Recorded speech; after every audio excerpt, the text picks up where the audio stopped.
Welcome back to the deep dive. Today, we are really getting into a case that it starts with one terrible decision, truly monumental, and it just spirals.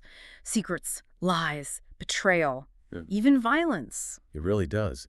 We're focusing on the disappearance of a 6-month-old baby, Cora Conti.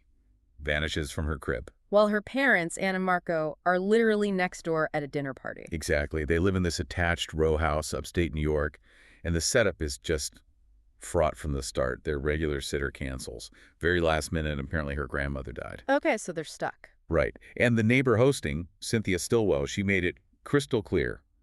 No kids allowed. Oh, awkward. Very. Marco talks Anne into leaving Cora alone. Promises they'll check on her every half hour. But here's the kicker. They only have an audio baby monitor. Just audio, no video. Nope. The video screen got smashed a couple of days earlier, so they're relying purely on listening in from next door. That already feels incredibly risky. It's the foundation for everything that follows. Our mission today really is to unpack what happened right after Cora disappeared. We'll look at the evidence, the financial stress, the psychological issues. Detective Rosbach had a real puzzle on his hand. Was it a kidnapping?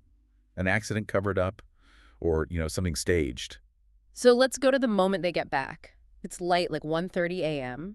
Anne comes home. She's already annoyed with Marco about the party. Yeah, we'll get into that. And she finds the front door open. Just a bit. About 3 inches ajar, yeah. Even though she swears she locked it, she bolts upstairs, crib's empty. Oh, God. The absolute terror of that moment. Pure panic. The sources describe her screaming, throwing up. She even smashes the bathroom mirror, just completely loses it, and screams at Marco, "This is your fault." Understandable reaction, I guess, but... But when Detective Rosbach gets there, amidst all this chaos, he clocks 2 things immediately. First, both Anne and Marco absolutely reek of alcohol. Okay, red flag number 1. Big one. Second, Anne admits she had wine, and she's also taking sertraline. That's an antidepressant. She has postpartum depression, PPD. Right, so for the police, that combination, alcohol, medication, a missing baby, it immediately points towards, well, parental negligence at the very least, maybe worse. Absolutely. And Rosbach, he says right away, this whole thing doesn't feel right. He's got this gut feeling something's off, beyond just panicked parents. So he starts looking for physical clues, things that don't quite fit the picture of a simple break-in. Exactly. That front door being just slightly ajar. It's almost too neat, too quiet for a random abduction. Less like forced entry, more like someone knew how to get in. Or maybe it was let in. Then there's the back of the house. This is crucial. The motion detector light bulb over the back door. It's been loosened. Deliberately. So someone didn't want the light to come on when they left that way. Precisely. Rosbach figures the baby was taken out the back, towards the garage and the lane behind the houses. And Marco, he admits he might not have locked the back door every single time he went out to check on Cora. He was going out the back to check. Seems so. Easier access, maybe. Didn't want to be seen coming and going from the front during the party. But it leaves a vulnerability. And the final piece of physical evidence that really blows the random intruder theory apart. Tire tracks. In their garage. Distinct tracks that do not match the Conti's car. So definitely an accomplice. Someone with a getaway vehicle waiting right there. Yeah, this wasn't some spur-of-the-moment thing. This was planned. The question is, planned by who? Marco. Anne. Someone else entirely. And this physical suspicion lands right on top of some pretty serious cracks in their marriage, visible even that night at the party. Oh, big time. Anne was watching Cynthia Stillwell, the neighbor hostess, described as gorgeous, always dressed to kill, flirting really heavily with Marco all night. And Anne felt Marco was reciprocating, enjoying it. Totally. Anne felt he clearly preferred the beautiful, bubbly, sparkly Cynthia. Marco, who had apparently been moody and distracted at home, was suddenly the life of the party next door. That must have stung. Deeply. And it gets worse. Later, Rosbach gets Marco to admit that Cynthia actually came on to him pretty strongly. Ooh. They were outside, having a cigarette in the backyard, after 12:30 a.m. After 12:30, that's right in the window when Cora must have been taken. Ringo. Suddenly you've got motive layering up, guilt, possible infidelity, secrets Marco desperately wants to keep. On top of the missing baby. The pressure is immense. Okay, so Rosbach sees the marital tension, the questionable circumstances. He starts digging deeper into their lives, right? Looking for other pressures. He does. And he hits 2 major veins. Money and mental health. Let's talk about Marco's finances first. His business wasn't doing well. Not just not well. It was having a shitty year, apparently on the verge of failure. He was desperate for cash. Had he borrowed money before? Yeah, and this is significant. He'd already taken a huge loan, $500,000, from Anne's parents, Richard and Alice Dries. They're very wealthy. So asking them for more would be humiliating? Crushing. He's facing either begging for more cash or watching his company, maybe his whole identity just collapse. Right. That kind of financial desperation, it can make people do really reckless things. A classic motive for something drastic. And then there's Anne's side, the psychological stuff. This part is deeply unsettling. We know about the PPD diagnosis, but Rosbach finds out Marco had been doing some research online at his office, secretly, so Anne wouldn't see. Researching PPD. He started there, yeah, trying to understand it.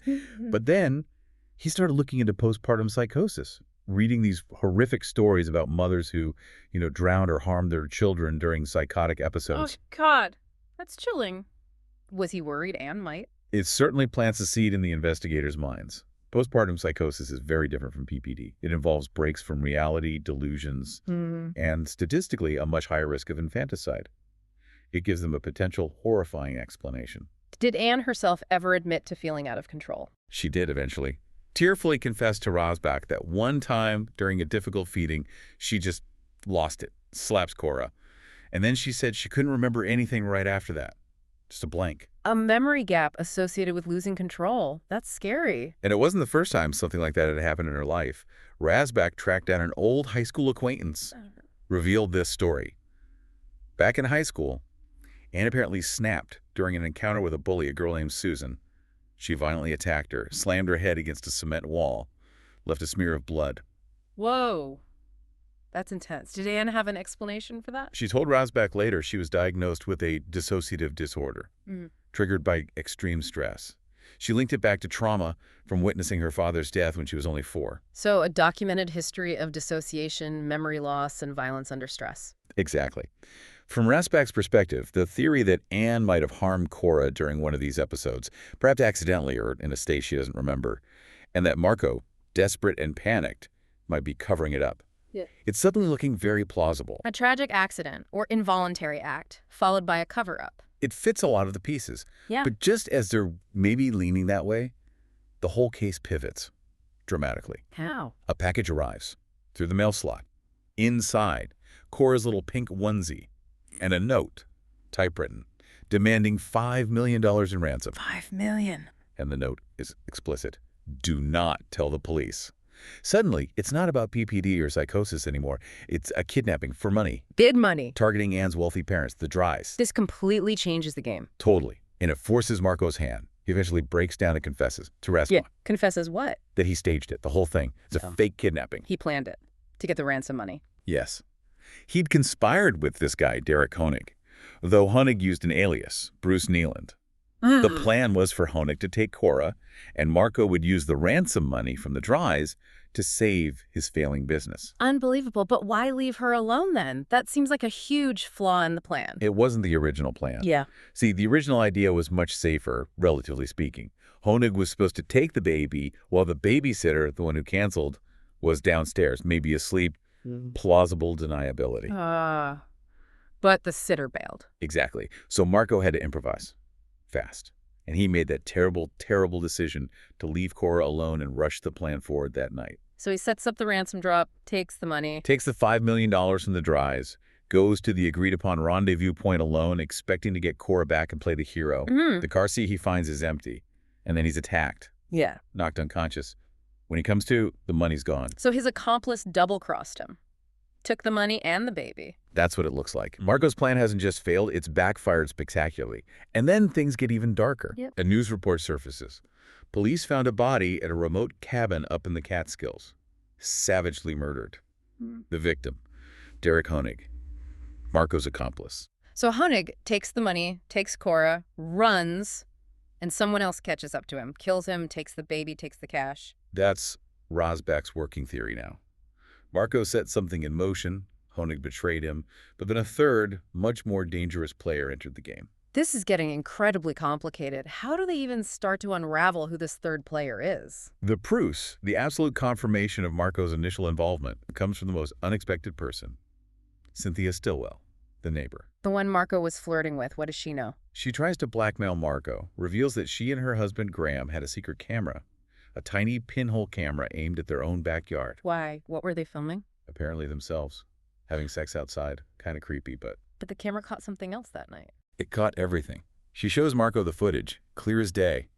Marco slipping into his own house around 12:31 a.m., coming back out just 2 minutes later, 12:33 a.m., carrying Cora wrapped in a blanket, taking her to the garage, where Derek Honig is clearly visible, waiting. Oh my God. Undeniable proof. He handed his own baby over. Caught red-handed on video. Yeah. Game over for Marco denying his role in the staging. But why did Cynthia wait so long to show this if she knew all along? That's the question, isn't it?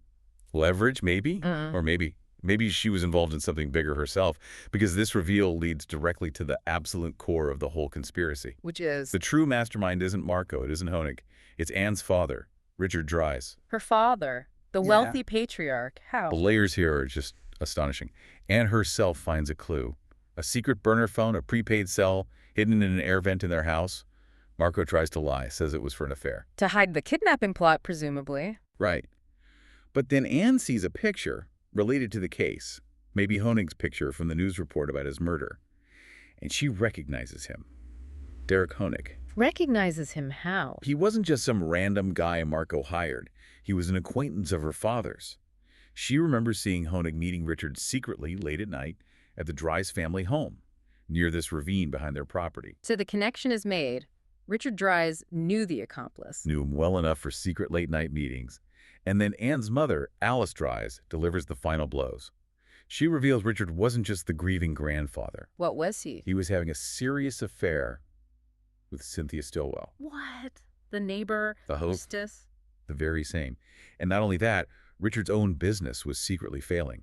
He'd been siphoning money from Alice from the family funds for ages. He needed out. He needed cash. An affair. Financial ruin. He needed an exit strategy. A very lucrative one. Yeah. And Alice suspected something was up. She'd hired a private investigator. And the PI found? Put a GPS tracker on Richard's car. And the GPS data is damning.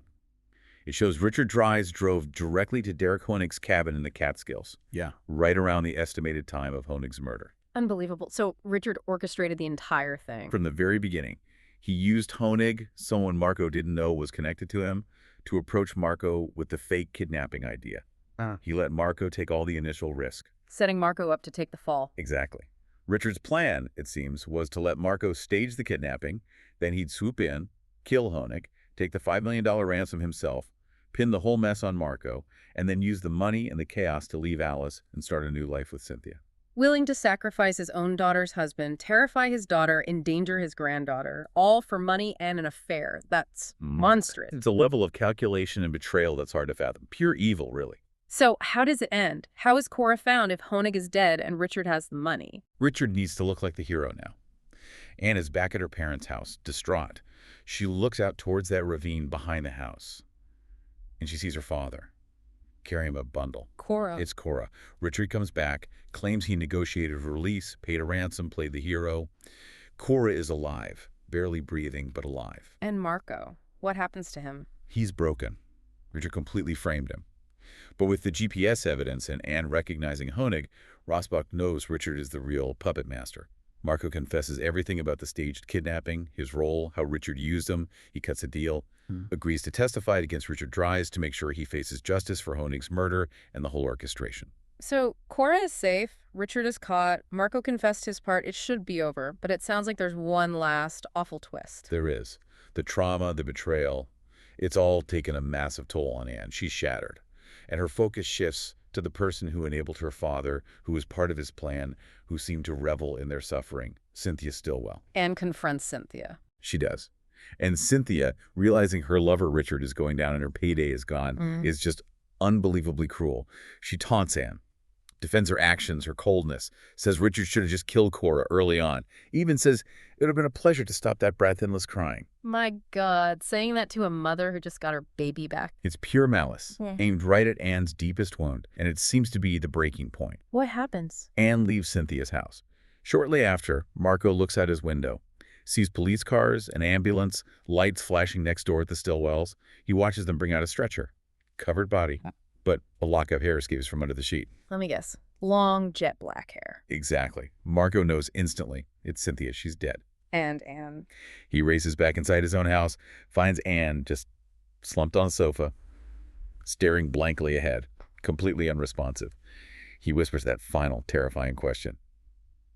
"And what have you done?" Wow, what an ending. It really drives home the core themes, doesn't it? The sheer destructive power of secrets. Financial secrets, marital secrets, and Anne's deeply buried psychological secrets.